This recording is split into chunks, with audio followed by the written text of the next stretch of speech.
niyo po ang dami po naganap, eh, pero napatunayan po natin na talagang 'pag iyan po napanood ng ICC o kaya napanood ni Donald Trump yung mga kawalan talaga ng ano, hindi talaga nila dinala sa yung isa pa pala, yung, anong tawag dun?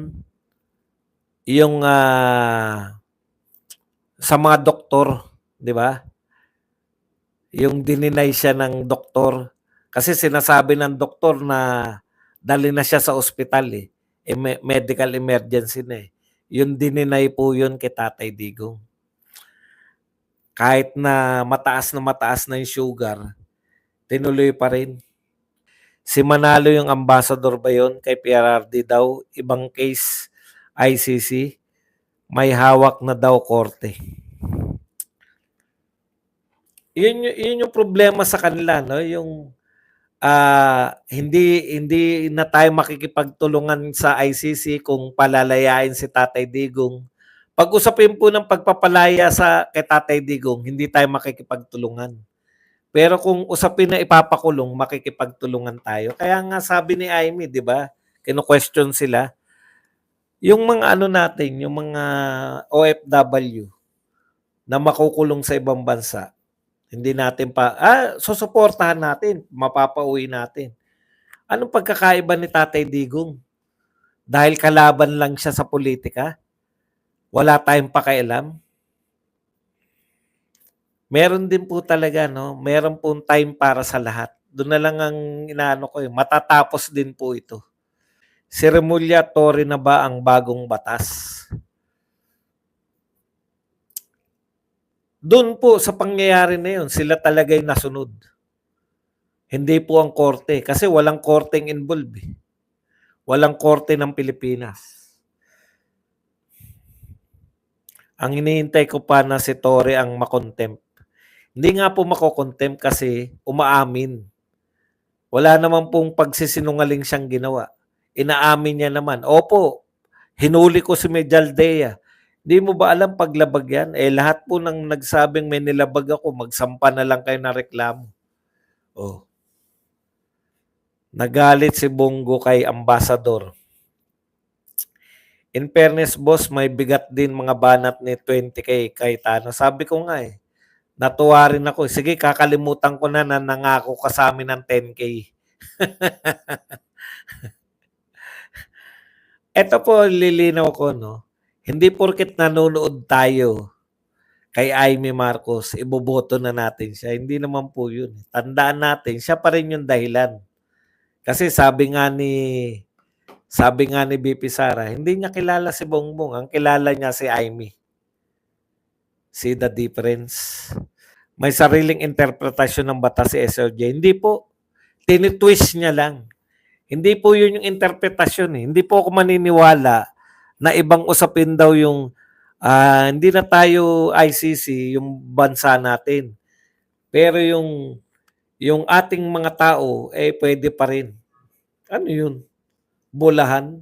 Sabi nga ni Bato, did you know? Alam naman natin lahat. Tama naman si Bato. Yung state po ay may 4 components. Territory, people, sovereignty. Hindi ko alam yung isa. Kung nakalimutan ko po isa. 4 Territory, people, sovereignty. Nakalimutan ko yung isa. Ano yung sinasabi mong iba pa yung bansa, iba pa yung government? So isa lang po yun. Kaya binara na siya ni binara na siya ni Bato. Sabi ni Remulla yan daw action. Kaya alam po ni Bato alam po ni Remulla yun, hindi po mali ang interpretasyon, tinitwist niya lang. Matalino naman yan si Remulla. Torre, isama naman mo muna si Bato at yung DILG, si Jane Boyeng at PNP Marbil. Sir Bads, ano ba yung sinasabi ni SOJ na first impression sa batas? Hindi ko po ganong maano yung first impression sa batas. Ang sinasabi ko po, first time na naganap na may nagsuko dun. First time Kaya wala pa raw nauna. Yun na nga eh. Wala pa nga nauna. Di ba ang safest nga, hindi kayo ang magpapasya. Ang safest nga dapat, korte. Bakit sa Pilipinas, ang nasusunod yung korte?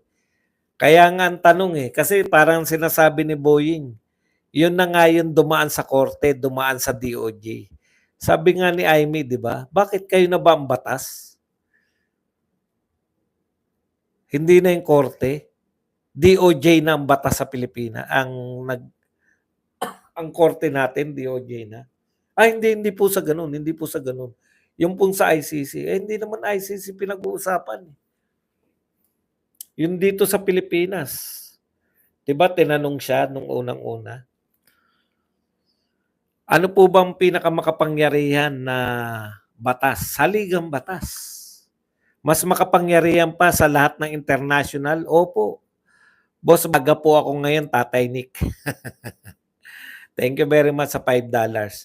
Maaga po ako nagsimula ngayon kasi maghapon ako nakinig ng ng hearing kaya gusto kong maaga nang matulog. Thank you Tatay Nick. Dito ba meron na? Ano ba talagang dahilan bakit gano'n na lang ang galit ng Pinklawan kay Digong? Yung mga Pinklawan at mga Dilawan at mga Makabayan Black, talagang magagalit sila kay Digong dahil si Digong po ang nagbura sa kanila, 'di ba? Binauna po sila eh. Tandaan po nyo, ang pinalitan po ni Digong, napakalakas po ng mga Dilawan noon, 'di ba? Kasi Pinoy. So si Digong po totally nag-eliminate anong tawag doon? Binauna po sa limot yung mga Dilawan. Hindi na po sila makaahon. Kaya po natural lang po magalit sila.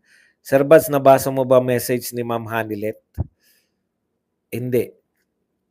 Kunwari lang yan kay Amy, sir. Style ni Amy, iwas pusoy yan. Para kunwari boboto siya ng maka-DDS. Tayo po, manood tayo, masiyahan tayo sa nangyayari. Pero, alam nyo naman, ako particular, kami, yung mga kulto ni Digong dito, yung lampong susuportahan ni Tatay Digong.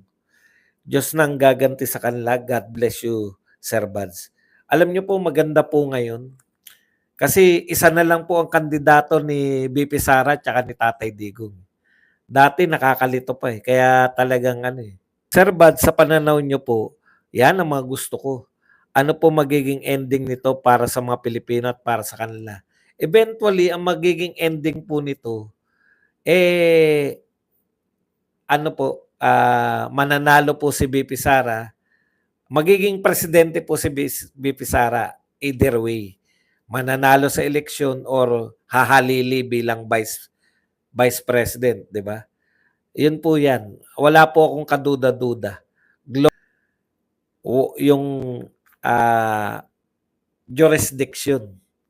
Kung nariyan tayo sa ICC, alam nyo, magaling si Tatay Digong. Naisip niya hindi siya habang buhay na presidente. Tsaka nakita niya siguro tong pamilya na to, no? Kung anong uri itong si Bongbong Marcos. Kadiri kung gingivitis yun, kulang sa vitamin C. Ngayon, nagiging katawa-tawa na rin ang ICC. Ano po yung sinasabi ni Remulla na kumalas na tayo sa ICC? Kaya hindi maibalik si PRRD. Yun na nga po yung nakakatawa. Ang paliwanag, si Claire nagpaliwanag niyan dahil hindi na tayo miyembro ng ICC, hindi tayo makikipagtulungan. Kung pinalaya po ng ICC, hindi natin tatanggapin? Ano ba ang nationality ni Tatay Digong? Wala. Nung nakulong siya, natanggalan na siya ng nationality niya. Sige nga, sagutin nyo nga yan, yung mananiniwala na hindi pwedeng tanggapin ng Pilipinas. Bakit hindi mo tatanggapin? Yung mga nahatulan nga ng kriminal, yung nahatulan nga po sa ibang bansa na tayo pa. Halimbawa si Sara Balabagan na lang. Nag-raise po tayo ng blood money diyan kay Sara Balabagan. Napatunayan na yung krimen. Tinanggap natin nung pinatawad. Nung napatawad si Sara Balabagan, tinanggap natin. Tapos dahil minor de edad pa, pinaalaga kay Arnold Clavio. And the rest is history. Hindi po pwede na nakulong lang sa ICC, nawala na siya ng nationality. Ang usapin po dyan, pinalaya na siya ng ICC. Interim release. Bakit mo siya pagkakaitan ng ano? Bakit hindi mo siya tatanggapin sa Pilipinas? Basic right po yan. Alam niyo po ba yung pagkakait nyo? Pagbiyahe lang, pwedeng bumiyahe yung tao eh. Meron po na contempt.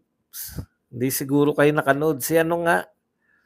Huwag sipain laruan ni Tatay Badong. Pinatawad na natin tapos si Arnold naman. Langya ka, amik. Pinatuwad lang daw ni Arnold. May tama ka dyan. Kung si Quezon chairman, may protector pa sila Kalbo, Torre Marbil, Tatay Badong. Correct. Makauwi na ba si Tatay Digong, Boss Buds? Ako, nakikita po natin, no? Yan po ang ihaharap dun eh. Walang korte, walang local court. Malinaw po yun sa rules eh. Kaya po dalawa, di ba? Yung pinaglalaban ni ano, yung jurisdiction, di ba? Hindi na tayo miyembro, bakit tayo lilitisin? Sir Buds, nanaginip po ako, President Sara Duterte na nakaupo, at ang unang utas niya sa Malacanang, huwag papasukin ng mga bias media. Utos ni Cheese na huwag i-contempt si Torre, Remulla, Pajardo at Marbil. Ibang lahi nga tinanggap natin si Tatay Digong pa na Pinoy at naging president pa. Ano pa po yung pipigil sa, hindi na ba siya Filipino citizen? Pinalaya siya ng ICC, yun po yung usapin dun eh. Kung pinalaya siya ng ICC, hindi natin tatanggapin. Sino tatanggap sa kanya? Tanong, bakit walang PDP pumasok sa survey, black voting na tayo ni Tatay Badong? Duga nga yun, mga survey nila.